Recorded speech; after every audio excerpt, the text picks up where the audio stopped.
Sugatan ng isang lalaki sa Pangasinan matapos saksakin ng lasing niyang amain. Ang ugat daw ng pananaksak, espasyo sa parking. Narito ang report. Nagtamo ng saksak sa kaliwang braso ang 21 anyos na si JV Ayap matapos umano siyang saksakin ng kanyang amain sa Barangay Baginay, Manawag, Pangasinan.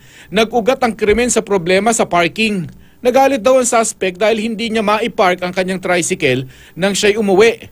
Nakaharang daw kasi ang motorsiklo ng biktima. Kwento ng biktima, umuwing lasing ang suspect at may dalang patalim. Nang magalit ang suspect, nag-amok at saka raw siya sinaksak nito. Tumakas ang suspect matapos ang insidente. Mamamatay ka na ngayon, sabi niya sa akin. Tapos binigyan niya akong tinulak, sinaksak, yun, napadapa ako. Umalis na ako, tumakbo na ako. Bukod sa problema sa parking, may nakikita ang pulisya na iba pang anggulo sa pananaksak. Ang ating suspect ay dumating sa bahay ng biktima na napag-alaman natin na ito ay mayroong silang old grudge.